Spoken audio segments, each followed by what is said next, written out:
தமிழ்நாட்டில் தன் மீது வைக்கப்படக்கூடிய அனைத்து விமர்சனங்களுக்கும் விஜய் பதில் சொல்ல இருக்கின்றார் என்பதுதான் தொண்டர்கள் இந்த அளவு வெயிலையும் பொருட்படுத்தாமல் உற்சாகத்தோடு காத்திருப்பதற்கான காரணமாக இருக்கின்றது. அவர் மீது முன்வைக்கக்கூடிய அந்த முக்கிய விமர்சனமான அவர் பனையூர் பகுதியிலேயே இருக்கின்றார், பனையூரில் நடைபெறக்கூடிய கட்சி நிகழ்ச்சிகளில் மட்டும்தான் பங்கேற்கின்றார் என்ற விமர்சனம் முன்வைக்கப்படுகின்றது. அதற்கு பதிலடியாக விரைவில் சுற்றுப்பயணம் செல்ல உள்ளது தொடர்பான அறிவிப்பினை இன்று விஜய் வெளியிட உள்ளதாக சொல்லப்பட்டிருக்கின்றது. சுற்றுப்பயணம் செல்லும் பொழுது அனைத்து சட்டமன்ற தொகுதிகளுக்கும் விஜய் செல்ல இருக்கின்றார்.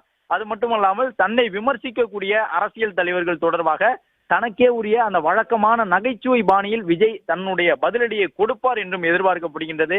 கடந்த முறை மாநாடு நடைபெற்ற பொழுதெல்லாம் கிட்டத்தட்ட 1.5 மணி நேரத்திற்கு மேலாக விஜய் உரையாற்றியிருந்தார். அதில் பல்வேறு சிறிய சிறிய கதைகள் இடம்பெற்றிருந்தன. குட்டி ஸ்டோரி என்று திரைப்படங்களில் விஜய் சொல்லுவதை போன்று பல்வேறு சிறிய கதைகளை சொல்லி அதன் மூலமாக தன்னுடைய அரசியல் நிலைப்பாட்டை எடுத்து கூறினார். தன் மீது விமர்சனங்களை முன்வைக்கக்கூடியவர்களை நகைச்சுவையோடு பதிலடி விமர்சனத்திற்கு உள்ளாக்கி இருந்தார் விஜய். எனவே இன்று நடைபெறக்கூடிய இந்த